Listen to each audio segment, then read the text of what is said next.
to see you in the chair today, and Leader. Leader, I think that having come back from our Christmas break, we should waste no time beating around the bush, and we need to address the single most important issue in this country at this moment, the government's unsustainable immigration policy and what the government's response will be to the public's reaction to their failure. As protests continue across the country, the government must decide what its response will be. Will it double down, insisting that the policies in question are correct and above reproach, and have the state's media dismiss dissent and denounce concerned citizens as unwitting victims of brainwashing by nefarious overseas forces? Or will it listen to the concerns of the people engage in dialogue and be willing to at least entertain the notion that something they're doing might be wrong? There is an entire generation of Irish people today who have never known this country to be not in a housing crisis. Every week you will see tweets from young people saying that all their friends are emigrating, most citing lack of housing as the primary, if not only, reason.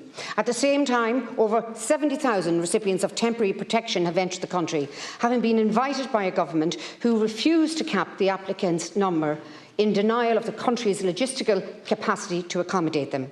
Some of these people ended up sleeping in tents in military camps.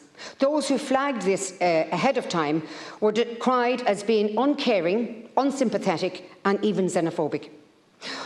Over roughly the same period, from 2021 to 2023, the number of people living in IPA's direct provision accommodation has more than doubled, from 7,000 to over 19,000. The vast majority of these applicants from international protection are from Georgia and North and Sub-Sahara African countries, are not engaged in any international conflict.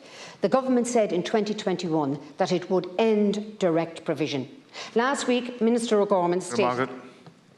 I'm nearly finished. Last week, Minister O'Gorman stated that Ireland will not be able to find accommodation for all the refugees and asylum seekers arriving here in the coming weeks. A few months ago, this fact would have been viewed as dangerous right-wing rhetoric. So, Leader, I'm asking for you, please let us have a debate on this issue in this House, so we can openly debate, and please let we can look after the people that have come into this country. Thank you. And Senator Malcolm Byrne.